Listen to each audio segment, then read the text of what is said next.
4 PM news network में दोस्तों आपका स्वागत है। मैं हूं आपके साथ राशिद ज़हीर। लखनऊ पुलिस ने या उत्तर प्रदेश की पुलिस ने नोटिस और बॉन्ड जारी कर दिए 50-50 हज़ार रुपए के उन लोगों को भी जिन्होंने वक्फ कानून के मुताबिक कोई कॉल ही नहीं की। डीएम के यहाँ जाकर के कोई परमिशन नहीं मांगी कि हमें किसी प्रकार का कोई प्रदर्शन करने का अधिकार दे दिया जाए, परमिशन दे दी जाए। उसके बावजूद भी लखनऊ पुलिस की तरफ से खबर आ रही है बहुत सारे लोगों को इस तरह के नोटिस और बॉन्ड के माध्यम से बाउंड किया जा रहा है कि आप सड़कों पे नहीं उतरेंगे और 1 साल तक के लिए उसको बाउंड किया जा रहा है। यानी कि योगी सरकार को ये मालूम है कि वो किस प्रकार से वक्फ कानून को लेकर लोग सड़कों पे आ सकते हैं। गुजरात में लोग सड़कों पे हैं, बंगाल में लोग सड़कों पे हैं, लेकिन उत्तर प्रदेश के अंदर जो बुलडोज़र चलाया योगी आदित्यनाथ ने, उससे हुआ यूँ है कि काली पट्टी बांधना भी मुश्किल हो गया। मुजफ्फरनगर के अंदर 300 लोगों को बाकायदा नोटिस दे दिए गए, जुर्माने आयत करने की कोशिश की जा रही है, धमकियां देने की कोशिश की जा रही है। यानी कि विरोध में अगर काली पट्टी जो संविधान इजाज़त देता है अगर वो भी करते हैं तो मस्जिद के अंदर से पकड़ करके लाओगे और पट्टी हटा दोगे। ये क्या तरीका हुआ साहब? विरोध अगर संविधान के मुताबिक है तो वो तो कर सकते हैं। किसानों ने जब दिल्ली को घेरा था, हम भी उसके अंदर थे, हमने कहा रास्ते नहीं रुकने चाहिए, लेकिन किसानों का जो विरोध था वो जानते थे कि हमें कौन सी ईस्ट इंडिया के हवाले किया जा रहा है, वो समझ गए थे। ऐसे ही वक्फ बोर्ड पर जिस प्रकार से नज़रें इन लोगों की थीं और इन्होंने उस काम को पूरा कर दिखाया है, और अब वक्फ के ऊपर जागरण कराया जा रहा है कि मुसलमानों हमने आपकी भलाई के लिए काम किया था। अब उसके मद्देनज़र अगर विरोध करने की कोई सोच भी नहीं रहा है, उसको भी नोटिस दिए जा रहे हैं। कोई बुराई नहीं है। लॉ एंड ऑर्डर के मद्देनज़र हो सकता है आपकी मजबूरी हो, आपको लगता है कि दबा कुचला समाज इतना ज़्यादा मुखर हो सकता है, हालांकि आपने उनकी कमर तोड़ दी है।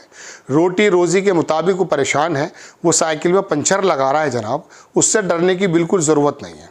वो बहुत डर चुका है, वो समाज इतना डर चुका है कि आज एक छोटा सा पुलिस वाला, बहुत छोटा सा, पूरे इलाके को एक डंडा लेकर के रूल करता है। लेकिन यही पुलिस वाले, यही योगी आदित्यनाथ के पुलिस प्रशासन आगरा के अंदर उस समय असहाय हो जाता है जब वो समाज जिसके बारे में योगी आदित्यनाथ कह रहे थे अनुशासन सीखना चाहिए समाज से, उस समाज से अनुशासन वाकई सीखना चाहिए, लेकिन उस समाज में एक वर्ग आपने ऐसा बना दिया है जिसको ज़ॉम्बी कहा जाता है।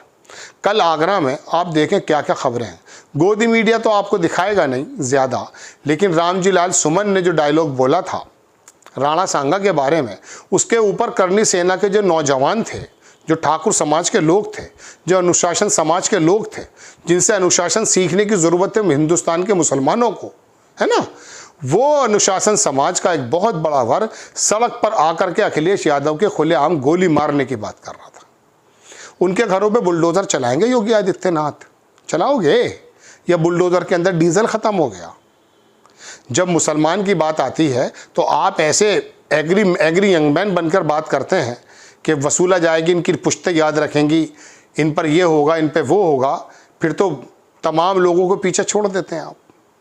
लेकिन जब आता है अनुशासन समाज, उसके अंदर ज़ॉम्बी बनाया हुआ समाज, धार्मिक पशु बनाया हुआ समाज, जो सड़कों के ऊपर तलवारें और बुरे बुरे जो स्लोगन्स हो सकते थे, उसके आगे वो कहाँ चले जाते हैं? आपके बुलडोज़र और पुलिस वालों के डंडे, वो नोटिस, वो बाउंड्स कहाँ चले जाते हैं?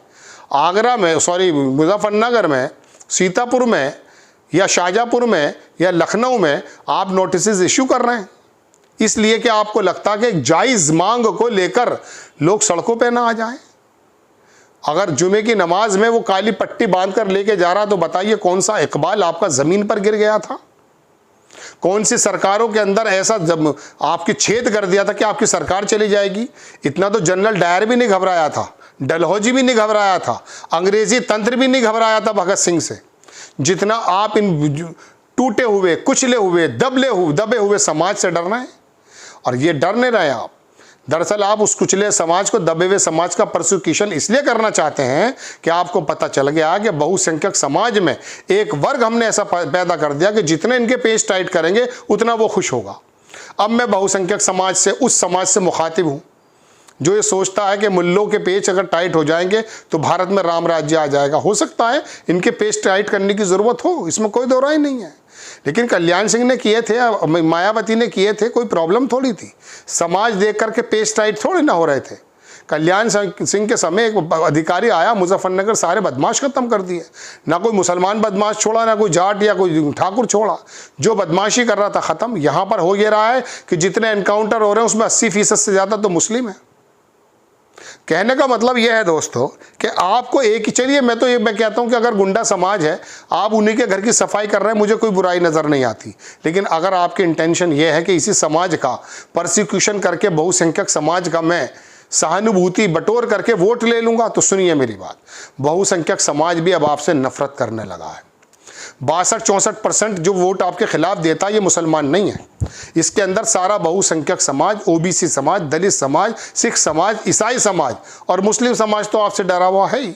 ये 62-64% वो लोग देता है, उसके अंदर आपने बिखराव कर रखा है।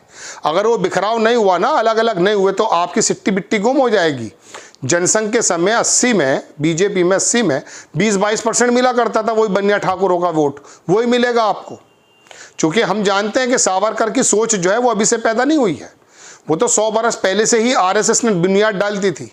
बहरहाल दोस्तों, बात यह है कि आगरा के अंदर आपके लोग, करनी सेना के लोग, ठाकुर समाज के लोग, क्षत्रिय समाज के लोग आकर के गुंडे की तरह व्यवहार करते हैं, रोड को जाम करते हैं, तोड़फोड़ करते हैं, तलवारें भांजते हैं, लाठियाँ दिखाते हैं, खुलेआम स्लोगन देते हैं, एक वर्ग विशेष के खिलाफ गाली गलौज करते हैं। आपके बुलडोज़र जंग खा जाते हैं। लेकिन अभी कुछ और आ जाए तो योगी आदित्यनाथ फौरन निकल कर आएंगे अपने 5 कालीदास से और कहेंगे बुलडोज़र चला दो बुलडोज़र। ये वक्त है आपका, वक्त हमेशा नहीं रहता। 650 साल मुगल भी यहाँ पर थे, झगड़े तो बता नहीं पाए, लेकिन उन्होंने बर्दाश्त नहीं किया, देश की जनता ने हटा करके फेंक दिया। अंग्रेज़ों से लड़ाई थे वो, लेकिन देशवासियों से नहीं लड़ पाए। आखिरकार मैं आपको दोस्तों यही बताना चाहता था कि एक तरफ आप एक समाज के अंदर अनुशासन बताते हो, सीखने की तरगीब देते हो, उसी समाज में आपने ऐसे ज़ॉम्बी और जानवर पैदा कर दिए हैं जिनको देख करके दहशत होती है, जो संविधान की परवाह नहीं करते हैं। अब फिर आप कहते हैं, और दूसरे समाज को आप, अभी तो किसी ने कॉल भी नहीं दी थी, बहुत सारे लोग ऐसे हैं जिनका कोई मतलब नहीं है रोड पर आने का, ना उनको कोई इरादा, आप उनको नोटिस देना शुरू कर देते हैं। ये तो डरे हुए राजा की पहचान है। आप डरे हुए हैं, इसका मतलब आप डरे हुए हैं। मैं बड़ी बेबाकी से इसलिए बोलता हूं चूंकि मुझे डर नहीं है आपसे। आप जेल या रेल में तो भेजेंगे मुझे, कोई प्रॉब्लम की बात नहीं है। ये आवाज़ें तो उठनी है, आवाज़ अगर ज़बान पे नहीं आती तो दिलों में तो है। बहुसंख्यक समाज जिसको आप खुश करना चाहते हैं, उसमें से बड़ा जंग आपसे नफरत करता है, आपकी नीतियों को दरकिनार करता है। और जितनी भी आवाज़ अल्पसंख्यक कमज़ोरों को लेकर को उठाने वाली है, वो अल्पसंख्यक नहीं ले रहे हैं। बहुसंख्यक समाज बड़े भाई की तरह आकर के गंगा जमनी तहजीब को दिखाते हुए बता रहा है कि आपकी नीतियों का विरोध हम करते हैं। ये रवीशुद्दीन पांडे जैसे आपने कर दिया, रवीश कुमार, ये मुसलमान नहीं है। ये जितने एनजीओस चलाने वाले लोग हैं ये मुसलमान नहीं हैं। वो तो अपनी रोटी रोजी और पंचर में मुफ्तला है। उनकी लड़ाई लड़ने वाला बड़ा भाई हिंदुइज्म को मानने वाला हिंदू है। माफ़ कीजिएगा, आपकी जो सेना है ना, ये हिंदू नहीं है, ये हिंदुइज्म को नहीं जानती है, ये सद्भाव को नहीं जानती है, प्यार मोहब्बत को नहीं जानती है। ये आपकी दी हुई शिक्षा से जो नफरत फैल रही है, सिर्फ उसे जानती है। अनुशासन समाज, योगी आदित्यनाथ जी, ये है आपका। देख लीजिए आगरा में क्या हुआ है। अब बुलडोज़र निकालिए कहाँ है आपके। आपको खबर कैसी लगी अपनी राय कमेंट्स बॉक्स में ज़रूर दीजिए। चैनल को सब्सक्राइब कीजिए, शेयर कीजिए। नेक्स्ट टाइम मैं किसी खबर के साथ हाजिर होता हूँ। जय हिंद।